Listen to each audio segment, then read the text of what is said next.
I don't talk to my half-sister because she is the result of my mother's affair. Now she wants to move into my house and everyone is against me. My half-sister and I don't have a normal relationship. Backstory. My father divorced our mother when I was 5. My HS was born as a result of my mother's affair and was born exactly 9 months after me. My father stayed with my mother until I, at 5 years old, told him about the man my mom constantly brought over when Dad wasn't home, and that man was HS's father. Dad gave Mom the house in exchange for her removing his name from HS's birth certificate. He paid child support for me until Mom abandoned me because her lover, Dalil, didn't want to take someone else's child to family holidays. I was 8 then. HS hated me because, according to rumors, Grandpa loved me more. Dad tried to be polite and improve our relationship, but I didn't want anything to do with her, so we didn't spend time together. HS herself said she didn't have a sister, and I never considered her one either. And then the other day, HS called me. I don't know how she got my number, but she was crying on the phone, saying that Mom had kicked her out and now, after marrying some random guy, I don't know him, she doesn't want anything to do with her. Honestly, I just hung up. She started texting that she really needed her sister's help, saying she had nowhere to go. Her father hadn't been in contact with her for a long time, and no one wanted to take her in. She lives 6 hours drive from me. I hesitated a bit. But when she called again, I told her that we're not sisters and I won't come for her or let her live with me until she gets back on her feet. Then I hung up again. I blocked her number, but she started calling from others. Now my relatives on my mother's side are writing and saying that I'm a horrible sister and should be more understanding because I too was once a child who got kicked out. I just need an outside opinion because I want to understand. Am I right or should I have acted differently? Comments. You're not a bad person. Your maternal side just has a messed up approach. Is any of them even offering help to your HS? In the end, you don't owe her anything just because you share some genes, but at the same time, do you want to act the same way your mother once did? Personally, I'd think 100 times before letting someone I don't trust into my house. You know your sister better than we do. If you decide to help her, set all possible rules in advance. Author. That's exactly my main question. About me now behaving the same way my mother once did. If this had happened several years ago, I think I would have helped her. When we were kids, I'm almost sure she was just repeating everything her parents said. But now we're both 25, and I don't understand why, after 17 years, she came. To me, specifically. Maybe I shouldn't have said what I did when she was so upset, but I just don't understand what's going on. As far as I know, no one is helping her. Most of those who call and write me are people I don't even keep in touch with. Grandma says she has a full house right now, and since I live alone, I should take HS in. But she's only saying that because of her belief that family should help family. I hardly even know HS anymore. She's just as much a stranger to me as she is to you. I just want to understand what others would do in my place. Update 1. 4 days ago, I created this account because I wanted to ask if I'm the asshole. My half-sister called me crying, saying our mother had kicked her out, and she really needed her sister's help. I just hung up. When she kept calling and texting, I told her we're not sisters, and I wouldn't let her stay with me. Since then, I've been getting endless calls and messages from my mom's side of the family. My grandma, the only one I had any contact with, literally begged me to be a good sister and take HS in. She herself told HS that I have my own house and gave her my number and other info. I blocked Grandma and everyone else who told me to be understanding because we were both abandoned by Mom.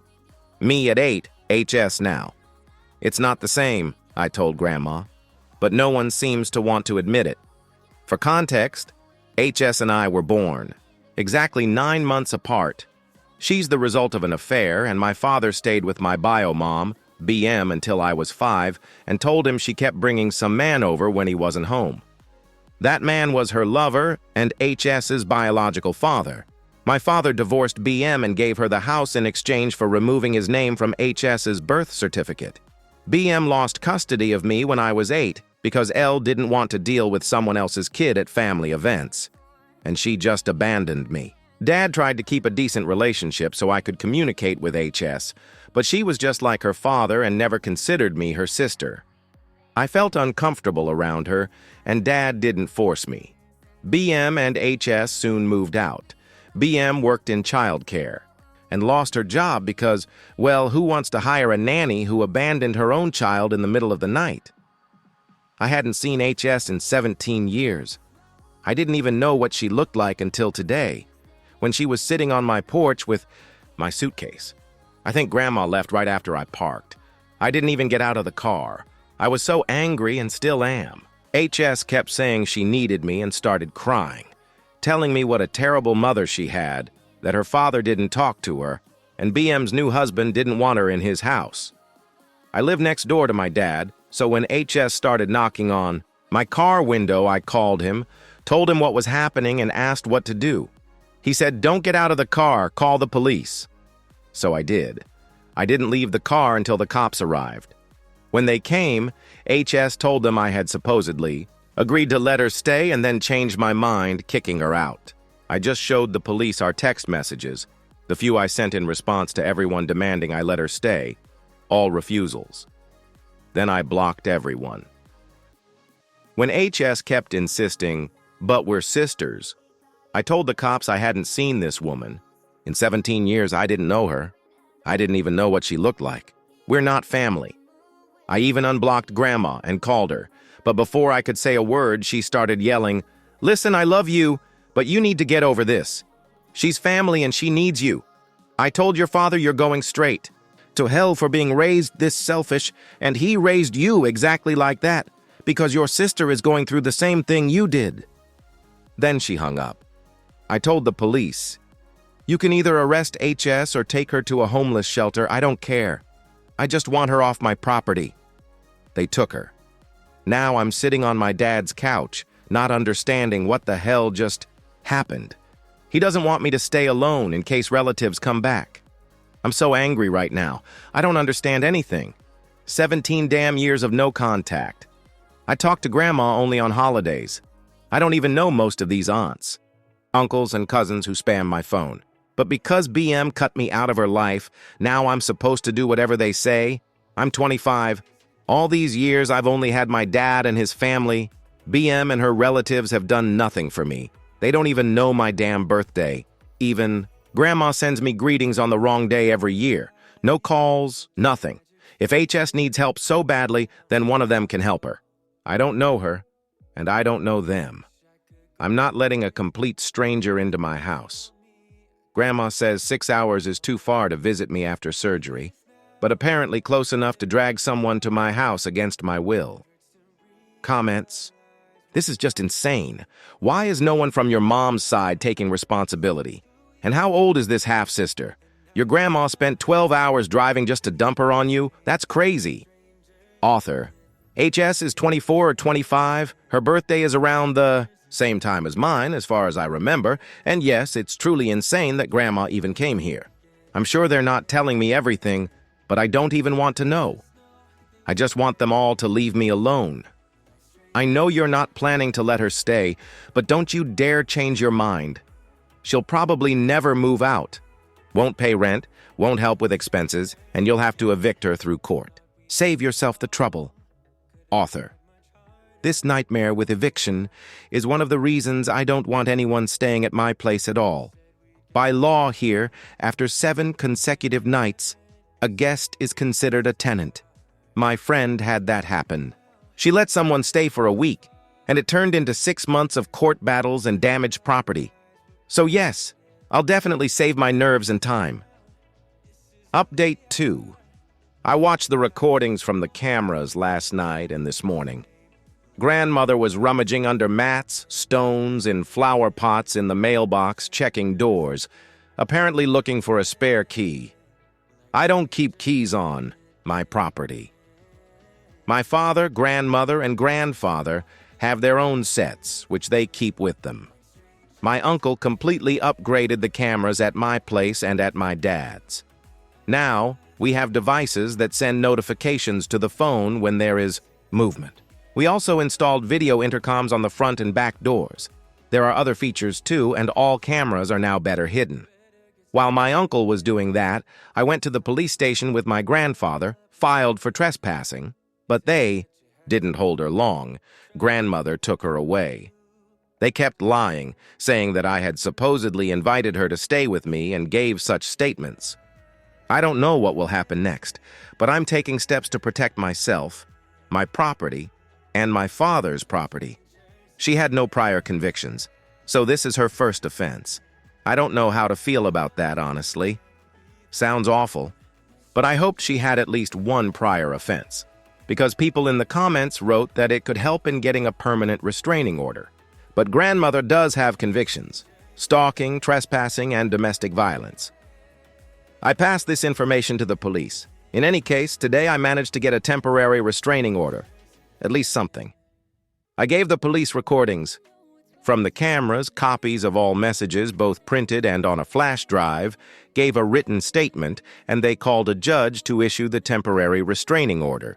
We also discussed other topics: self-defense recommendations, upgrading the AO security system, the possibility of acquiring a weapon for protection, and more. I was on edge and just couldn't calm down.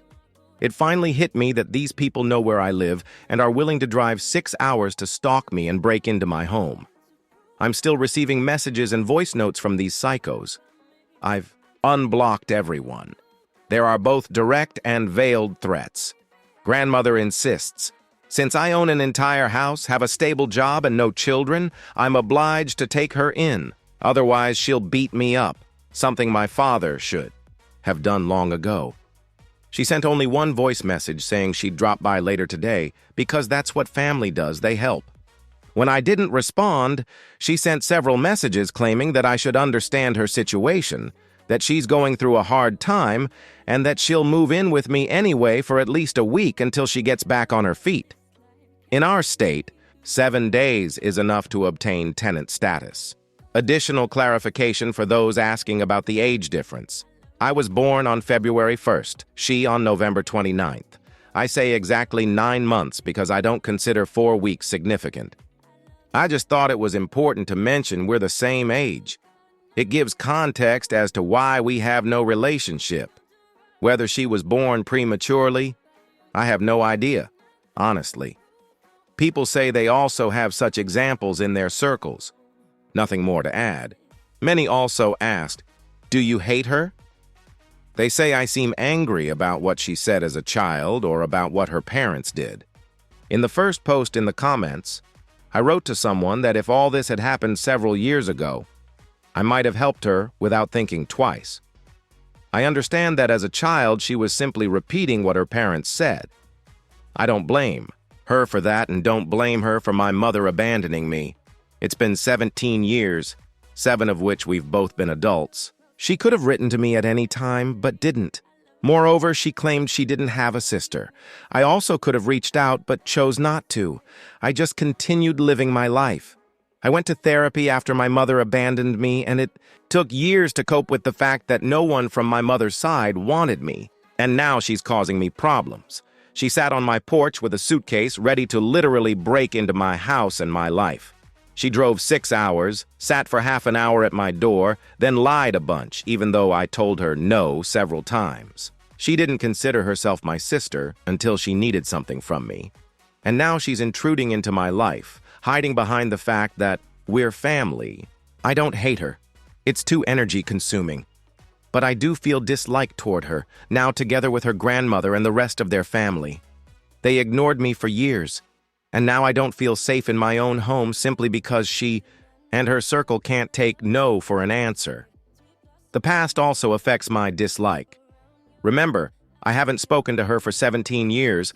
I didn't even know what she looked like, and now suddenly we're sisters because she has nowhere to live. Yes, I'm definitely angry about this.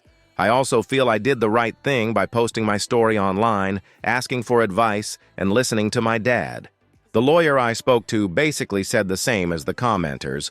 Unblock the numbers and turn on silent mode to collect evidence of harassment, call the police and show them the messages, because all this proves there was no implied invitation.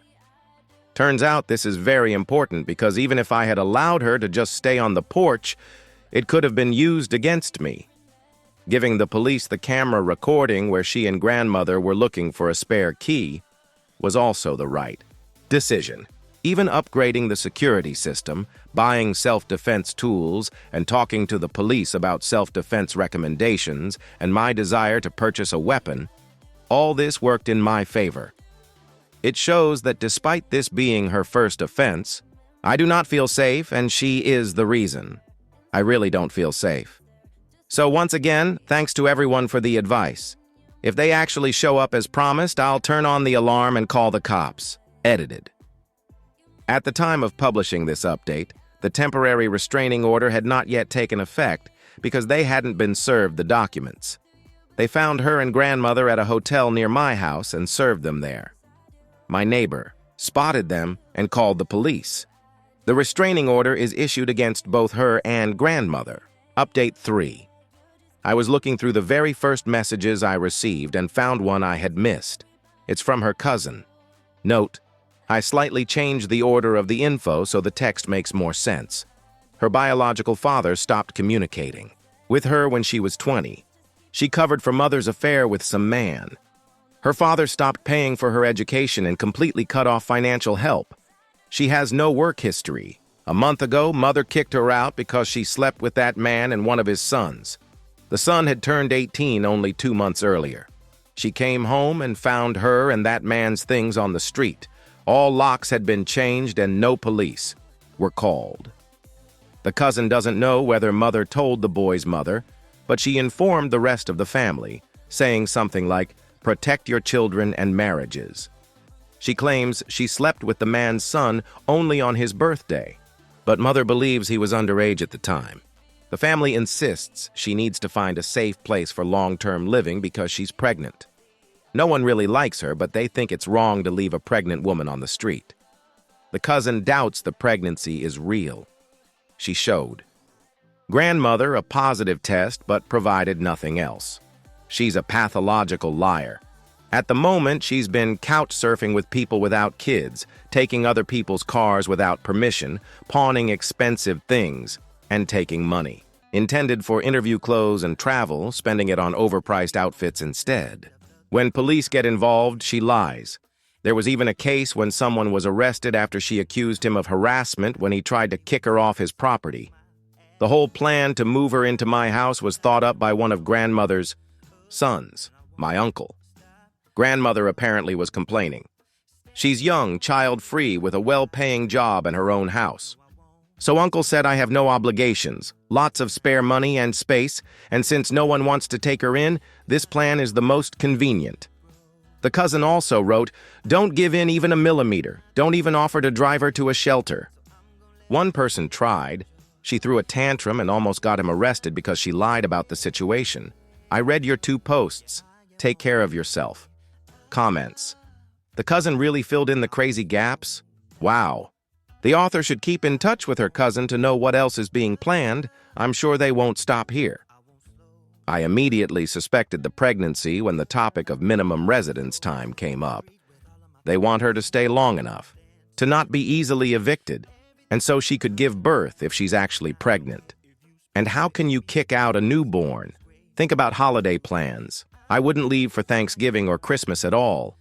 Be ready for her to make a scene on those days. Try to get into the house, especially if there are guests, or to steal something from the porch.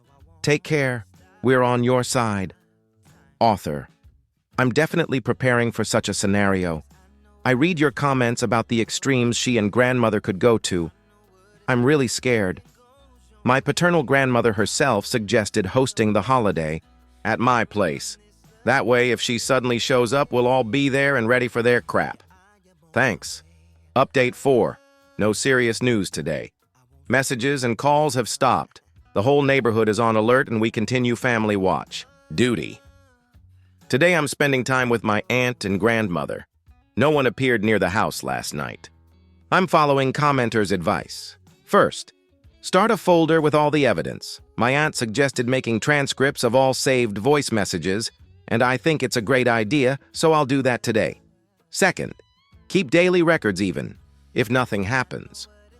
I'll also note when I leave for work and when I return, and any movements in general. Many advised installing door chains. I did that as soon as I bought the house, along with replacing all windows. I have impact-resistant windows, so they're not easy to break. My uncle has always been obsessed with security, so he helped me with all this. And although I live close to my dad and fairly close to the rest of the family, he always says, "You're a woman living alone? You need to be as careful as possible." The stories people have shared made me nervous about leaving the house unattended. Neighbors offered to keep an eye on it, but I'll feel calmer if I'm there myself in case something happens. So this year I'll be hosting Thanksgiving and possibly Christmas. My grandmother suggested it and is already actively helping prepare. Today we might go pick up decorations. Thanks to you all. I look forward to your thoughts in the comments. Thank you for watching this video to the end. Watch our previous video here, and good luck to you.